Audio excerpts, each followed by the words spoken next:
नमस्कार दोस्तों, आज हम बात करेंगे रीट शिक्षक भर्ती परीक्षा C TET, MP TET, UP TET, Haryana TET और समस्त शिक्षक भर्ती परीक्षा दोस्तों जिनमें मनोविज्ञान के प्रश्न पूछे जाते हैं। दोस्तों आज हम 30 महत्वपूर्ण प्रश्नों के बारे में बात करेंगे जो आपके एग्जाम के लिए बहुत ही महत्वपूर्ण होंगे दोस्तों। तो बात करते हैं दोस्तों पहले क्वेश्चन के बारे में।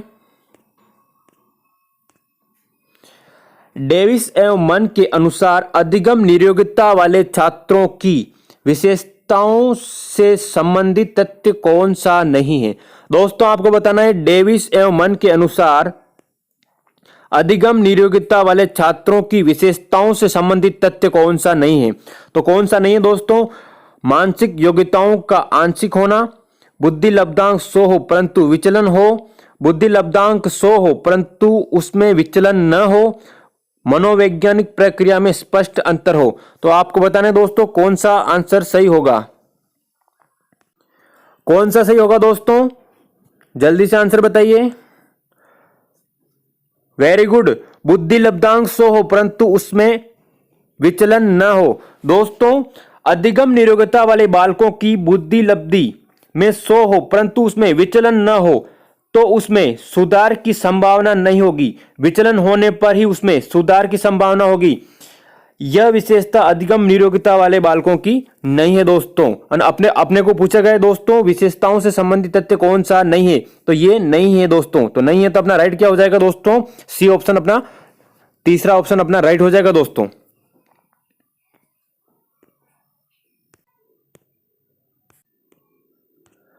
अगले क्वेश्चन के बारे में बात करते हैं दोस्तों। अगला क्वेश्चन, क्वेश्चन नंबर 2।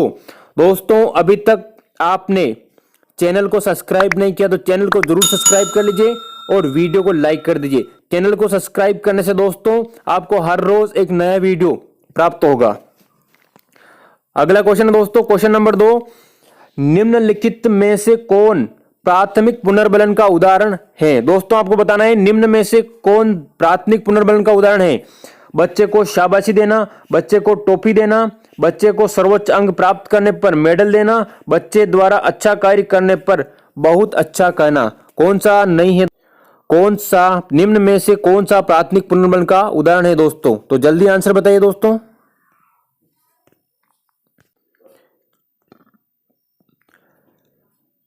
प्राथमिक पुनर्बलन का उदाहरण है दोस्तों, तो क्या है दोस्तों? सेकंड ऑप्शन, बच्चे को टॉफी देना। बच्चे को टॉफी देना दोस्तों प्राथमिक पुनर्बलन का उदाहरण है दोस्तों। अगले क्वेश्चन के बारे में बात करते हैं दोस्तों। Question number 3। क्वेश्चन नंबर 3 है दोस्तों, वैसे बच्चे जो अधिगम नियोगिता के शिकार होते हैं उनमें विशेषता पाई जाती है। दोस्तों आपको बताना है वैसे बच्चे जो अधिगम नियोगिता के शिकार होते हैं उनमें विशेषता पाई जाती है। अधिगम नियोगिता के शिकार होने वाले बच्चों में कौन सी विशेषता पाई जाती है? निम्न स्तर का अभाव, निम्न स्तर का गामक कौशल, पढ़ने एवं लिखने में कठिनाई, उपयुक्त सभी। तो दोस्तों कौन सा आंसर होगा दोस्तों? जल्दी से आंसर बताइए। कौन सा होगा दोस्तों? अधिगम नियोगिता के शिकार दोस्तों उपयुक्त सभी। उनमें दोस्तों निम्न स्तर का अभाव पाया जाता है, निम्न स्तर का गामक कौशल होता है, पढ़ने एवं लिखने में कठिनाई होती है। तो वो कौन से बच्चे होते हैं दोस्तों? अधिगम नियोगिता के शिकार वाले बच्चे होते हैं दोस्तों। अगले क्वेश्चन के बारे में बात करते हैं दोस्तों। अगला क्वेश्चन है क्वेश्चन नंबर 4। एक छात्र को आधारभूत कौशल लेखन, वाचन एवं पठन में कठिनाई होती है, इस बालक की अधिगम नियोगिता होगी। दोस्तों आपको बताना है एक छात्र को आधारभूत कौशल लेखन, वाचन एवं पठन में कठिनाई होती है, इस बालक की अधिगम नियोगिता होगी सामान्य अधिगम नियोगिता, विशिष्ट अधिगम नियोगिता, जटिल अधिगम नियोगिता, असामान्य अधिगम नियोगिता। तो कौन सा होगा दोस्तों? जल्दी से बताइए। जटिल अधिगम नियोगिता, तीसरा ऑप्शन अपना राइट हो जाएगा। जटिल अधिगम नियोगिता, एक छात्र को आधारभूत कौशल लेखन, वाचन एवं पठन में कठिनाई होती है, इस बालक की अधिगम नियोगिता दोस्तों जटिल अधिगम नियोगिता होगी। अगला क्वेश्चन है दोस्तों क्वेश्चन नंबर 5। दोस्तों इस चित्र को देखिए दोस्तों, चित्र को देखिए। इस चित्र को एक छात्र द्वारा एक संगठित रूप में देखा जाता है। गेस्टाल्टवादियों के अनुसार यह क्रिया किस नियम के अंतर्गत आती है?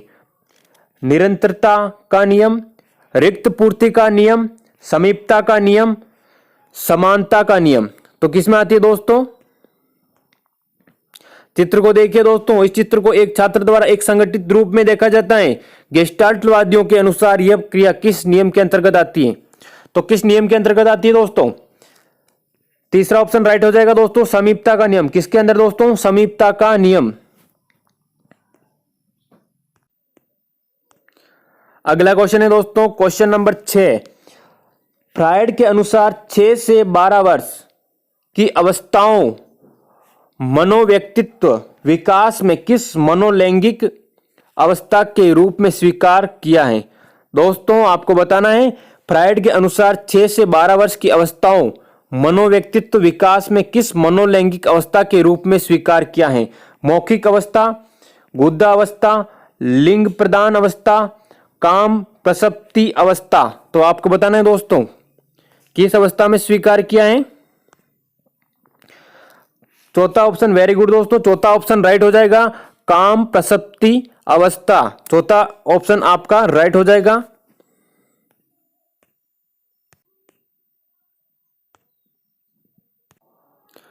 अगला क्वेश्चन है दोस्तों क्वेश्चन नंबर 7। एक बच्चे के सीखने के लिए बुनियादी शर्तें, वह सीखने के लिए तैयार हो, अभिभावक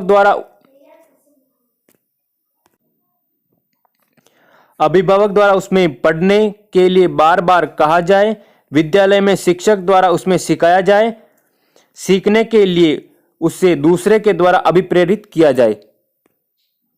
दोस्तों आपको बताना है, एक बच्चे के सीखने के लिए बुनियादी शर्त है दोस्तों, कौन सी शर्त होगी बुनियादी?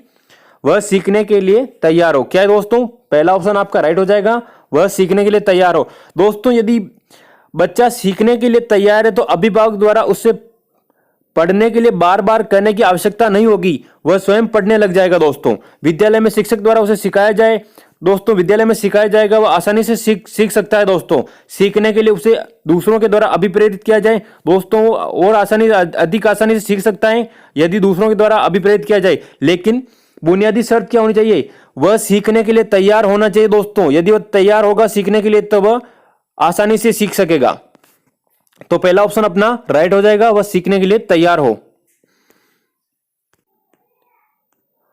अगला क्वेश्चन है दोस्तों क्वेश्चन नंबर 8। मानव व्यवहार का 10% व्यवहार किस भाग द्वारा संपन्न होता है? चेतन मन, अचेतन मन, 1 तथा 2 दोनों, पूर्व चेतन मन। तो कौन सा होगा दोस्तों? मानव व्यवहार का 10% व्यवहार किस भाग द्वारा संपन्न होता है? चेतन मन द्वारा। किसके लिए दोस्तों? चेतन मन द्वारा। ए ऑप्शन अपना 1 नंबर अपना राइट हो जाएगा दोस्तों। अगला क्वेश्चन है दोस्तों, एक बालक कक्ष में एक छात्र पर सुंदर कलम देखकर उसे चुराने का मन बनाता है, परंतु चोरी करना पाप है इसलिए वह ऐसा नहीं करता है। इस स्थिति में वह किस रक्षात्मक प्रक्रम का उपयोग करता है? दोस्तों आपको आंसर बताना है। एक बालक दोस्तों कक्ष में एक बालक के पास सुंदर कलम देखकर उसे चुराने का मन बनाता है, परंतु चोरी करना पाप है इसलिए वह ऐसा नहीं करता है। इस स्थिति में वह किस रक्षात्मक प्रक्रम का उपयोग करता है? दमन, प्रतिक्रिया निर्माण, प्रतिगमन की प्रक्रिया, विस्थापन की क्रिया। तो कौन सी क्रिया करता है दोस्तों? वो दोस्तों दमन। क्या है दोस्तों? दमन। दोस्तों उसकी इच्छा है कि उस छात्र के पास सुंदर कलम देखकर चुराने की इच्छा है, लेकिन किसी ने उसको बता रखा है कि चोरी करना पाप है, तो दोस्तों वह अपनी इच्छा का दमन कर लेता है, अपनी इच्छा को दबा लेता है और चोरी नहीं करता है। तो अपना आंसर क्या हो जाएगा दोस्तों? दमन। ए ऑप्शन अपना 1 नंबर राइट हो जाएगा दोस्तों। अगला क्वेश्चन है दोस्तों क्वेश्चन नंबर 10। बालक के द्वारा गामक विकास में सीखा गया प्रथम कौशल होगा। दोस्तों बालक के द्वारा गामक विकास में सीखा गया प्रथम कौशल कौन सा होगा? उछलना, चलना, दौड़ना, बैठना। दोस्तों कौन सा होगा? गामक विकास में सीखा गया प्रथम कौशल दोस्तों कौन सा होगा? बैठना। चौथा ऑप्शन अपना राइट हो जाएगा, बैठना। अगला क्वेश्चन है क्वेश्चन नंबर 11। किस परीक्षणों का प्रमापीकरण किया जाता है? निष्पत्ति परीक्षण, निर्धारण परीक्षण, अभिरुचि परीक्षण, अभिवृत्ति परीक्षण। कौन सा है दोस्तों? निर्धारण परीक्षण। आपका आंसर हो जाएगा दोस्तों निर्धारण परीक्षण।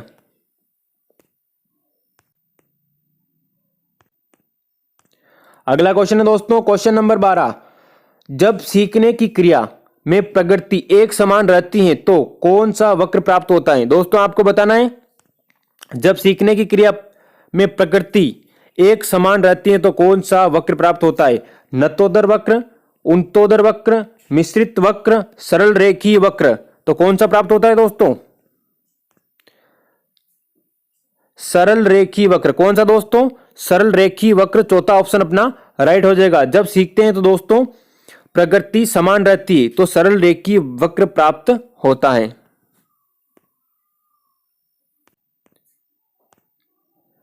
अगला क्वेश्चन है दोस्तों क्वेश्चन नंबर 13।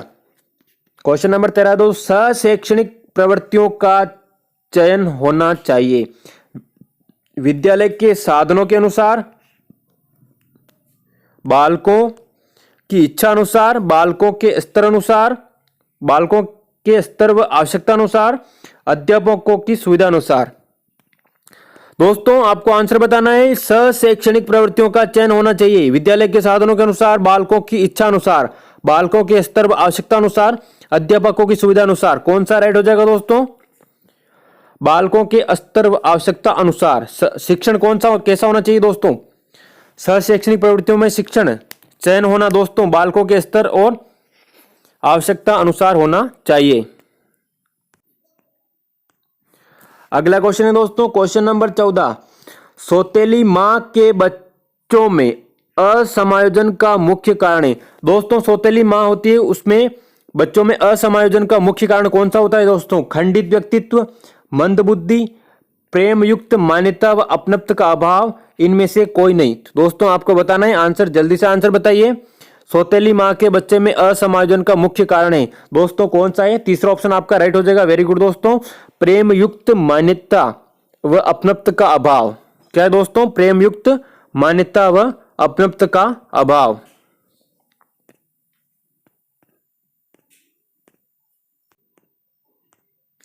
अगला क्वेश्चन है दोस्तों क्वेश्चन नंबर 15। निम्न में से सृजनशीलता की विशेषता नहीं है। निम्न में से सृजनशीलता की विशेषता नहीं है। सृजनशीलता लक्ष्य निर्देशित होती है। यह अभिसारी चिंतन का परिमाण है। सृजनात्मक मान्य ज्ञान पर आधारित है। सृजनात्मकता प्रत्येक स्तर पर अद्वितीय है। तो दोस्तों आपको बताना है सृजनशीलता की विशेषता नहीं है। तो आपका आंसर क्या हो जाएगा दोस्तों? यह अभिसारी चिंतन का परिणाम है। तो आपका आंसर यह हो जाएगा दोस्तों, नहीं है बताना है आपको, ये नहीं है, यह अभिसारी चिंतन का परिणाम है दोस्तों। तो ये नहीं है, ये दोस्तों आपका गलत हो जाएगा। तो आपका आंसर क्या हो जाएगा दोस्तों? 2 नंबर।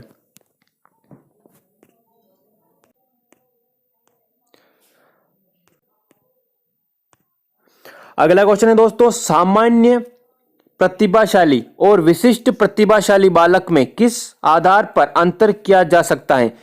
बुद्धि लब्धि के आधार पर, विशिष्ट योग्यता के आधार पर, उच्च निष्पत्ति के आधार पर, शारीरिक गठन के आधार पर। तो दोस्तों आपको आंसर बताना है प्रतिभाशाली और विशिष्ट प्रतिभाशाली बालक में किस आधार पर अंतर किया जा सकता है? तो किस आधार पर दोस्तों? विशिष्ट योग्यता के आधार पर। 2 नंबर आपका सही हो जाएगा, बी ऑप्शन आपका राइट हो जाएगा 2 नंबर का, विशिष्ट योग्यता के आधार पर।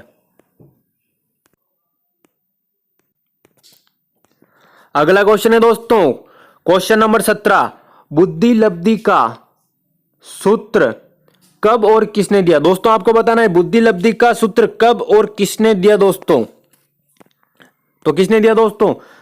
1912 स्टर्न, 1916 कुलहमान, 1916 जा, 1916 टर्मन। तो दोस्तों आंसर बताइए जल्दी। आंसर क्या होगा दोस्तों? चौथा ऑप्शन 1916 टर्मन। वेरी गुड दोस्तों, 1916 टर्मन। बुद्धि लब्धि का सूत्र 1916 में दिया गया और किसने दिया दोस्तों? टर्मन ने दिया।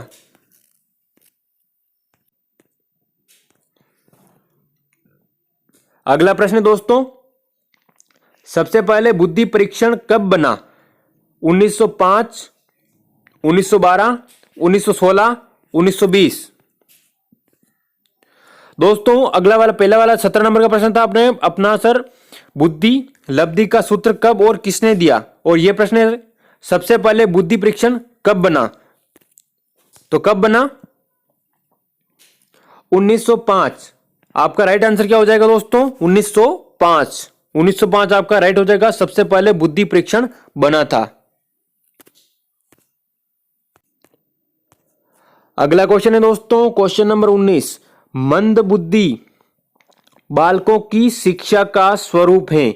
विशिष्ट कक्षाएं, अपनी देखभाल, प्रशिक्षण, व्यक्तित्व शिक्षण, उपयुक्त सभी। तो दोस्तों आपको बताना है मंद बुद्धि बालकों की शिक्षा का स्वरूप है। विशिष्ट कक्षाएं, अपनी देखभाल, प्रशिक्षण, व्यक्तित्व शिक्षण, उपयुक्त सभी। तो दोस्तों आपका आंसर क्या हो जाएगा? उपयुक्त सभी। चौथा ऑप्शन आपका राइट हो जाएगा। वेरी गुड दोस्तों, क्या हो जाएगा? चौथा ऑप्शन आपका राइट हो जाएगा। अगला क्वेश्चन है दोस्तों क्वेश्चन नंबर 20, किस मनोवैज्ञानिक ने प्रकृति के आधार पर व्यक्तित्व का विभाजन किया? दोस्तों किस मनोवैज्ञानिक ने प्रकृति के आधार पर व्यक्तित्व का विभाजन किया? Spencer, Thorndike, William James, Sheldon. तो किसने किया दोस्तों? जल्दी से आंसर बताइए। किसने किया दोस्तों? William James. तीसरा ऑप्शन आपका राइट हो जाएगा, विलियम जेम्स ने। किसने दोस्तों? विलियम जेम्स ने प्रकृति के आधार पर व्यक्तित्व का विभाजन किया। अगला क्वेश्चन है दोस्तों, समान तत्वों के सिद्धांत के प्रतिपादक हैं। दोस्तों समान तत्व के सिद्धांत के प्रतिपादक कौन है दोस्तों? थॉर्नडाइक, स्पीयरमैन, चार्ल्स जड़, हर्बर्ट। तो कौन सा है दोस्तों? जल्दी से आंसर बताइए। समान तत्व के सिद्धांत के प्रतिपादक दोस्तों कौन है दोस्तों? एक नंबर आपका राइट हो जाएगा दोस्तों, थॉर्नडाइक। कौन है दोस्तों? थॉर्नडाइक। समान तत्व के सिद्धांत के प्रतिपादक कौन है? थॉर्नडाइक। अगला क्वेश्चन है दोस्तों क्वेश्चन नंबर 22। क्वेश्चन नंबर 22 है दोस्तों, प्रेरक प्राणी में विद्यमान शारीरिक तथा मनोवैज्ञानिक दशाएं हैं जो उसे निश्चित विधियों के अनुसार कार्य करने के लिए उत्तेजित करती हैं। यह कथन है दोस्तों आपको बताना है, प्रेरक प्राणी में विद्यमान शारीरिक तथा मनोवैज्ञानिक दशाएं हैं जो उसे निश्चित विधियों के अनुसार कार्य करने के लिए उत्तेजित करती हैं। यह कथन किसका है दोस्तों? वुडवर्थ का, गेट्स का, स्किनर का, थॉमसन का। दोस्तों आपको बताना है, जल्दी से आंसर बताइए। किसका है दोस्तों? गेट्स का। किसका है दोस्तों? गेट्स। वेरी गुड दोस्तों, गेट्स का। अगला क्वेश्चन है दोस्तों, अस्वाभाविक उत्तेजक के प्रति स्वाभाविक उत्तेजक के समान होने वाली प्रतिक्रिया को कहते हैं। अस्वाभाविक प्रतिक्रिया, संबंध प्रतिक्रिया, उपयुक्त दोनों, उक्त कोई नहीं। तो आपको आंसर बताना है दोस्तों। अस्वाभाविक उत्तेजक के प्रति स्वाभाविक उत्तेजक के समान होने वाली प्रतिक्रिया को कहते हैं, क्या कहते हैं दोस्तों? संबंध प्रतिक्रिया। दूसरा ऑप्शन आपका राइट हो जाएगा दोस्तों। वेरी गुड, संबंध प्रतिक्रिया। अगला क्वेश्चन है दोस्तों क्वेश्चन नंबर 24, अनुवर्ग शिक्षण के संबंध में असत्य है दोस्तों, असत्य है। संपूर्ण कक्षा वर्गों में विभक्त रहती है। प्रत्येक वर्ग के लिए एक शिक्षक नियुक्त किया जाता है।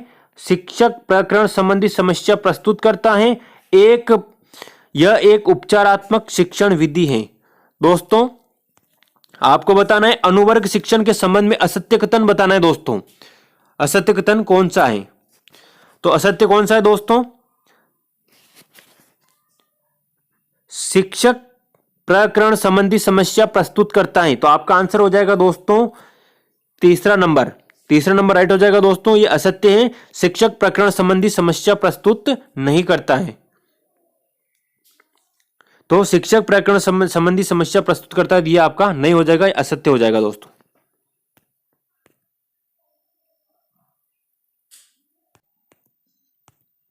अगला क्वेश्चन है दोस्तों क्वेश्चन नंबर 25, अर्जित गुणों में संक्रमण का नियम किस मनोवैज्ञानिक ने दिया। दोस्तों अर्जित गुणों में संक्रमण का नियम किस मनोवैज्ञानिक ने दिया? Mendel, Weizmann, Lamarck, Sorensen. तो किसने दिया दोस्तों अर्जित गुणों में संक्रमण का नियम? तो किसने दिया दोस्तों? लेमार्क ने। किसने दिया? लेमार्क ने। तीसरा ऑप्शन आपका राइट हो जाएगा, लेमार्क।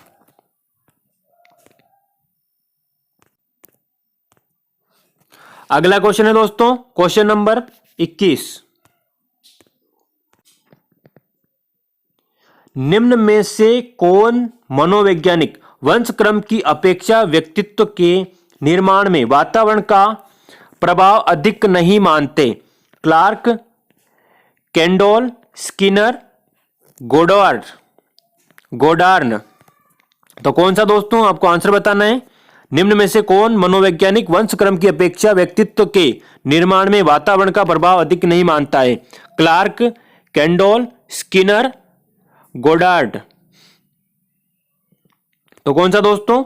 स्किनर। कौन सा दोस्तों आपका आंसर हो जाएगा? स्किनर। तीसरा ऑप्शन आपका राइट हो जाएगा।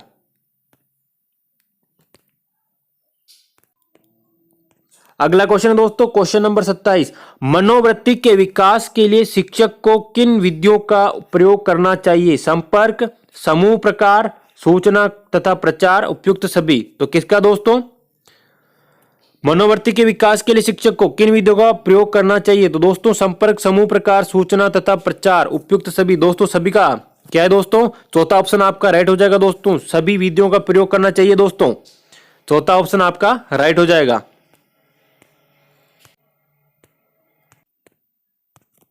अगला क्वेश्चन है दोस्तों क्वेश्चन नंबर 28, किस सिद्धांत के अनुसार बालक का गामक और भाषा संबंधी विकास होता है? एकीकरण का सिद्धांत, विकास दिशा का सिद्धांत, परस्पर संबंध का सिद्धांत, विकास क्रम का सिद्धांत।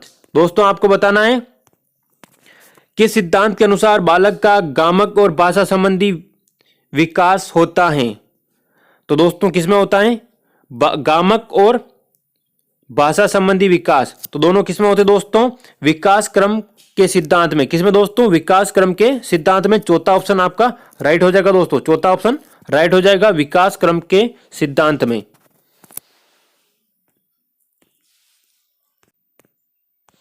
अगला क्वेश्चन है क्वेश्चन नंबर 29, किस सिद्धांत के अनुसार बालक का विकास सिर से पैर की दिशा में होता है? दोस्तों आपको बताना है बालक का विकास सिर से पैर की दिशा में होता है किस सिद्धांत के अनुसार? एकीकरण का सिद्धांत, परस्पर संबंध का सिद्धांत, विकास क्रम का सिद्धांत, विकास दिशा का सिद्धांत। तो किसमें होता है दोस्तों? बालक का विकास सिर से पैर की दिशा में किस सिद्धांत के अनुसार? विकास दिशा के अनुसार। चौथा ऑप्शन आपका राइट हो जाएगा दोस्तों, विकास दिशा का सिद्धांत के अनुसार बालक का विकास सिर से पैर की तरह दिशा में होता है।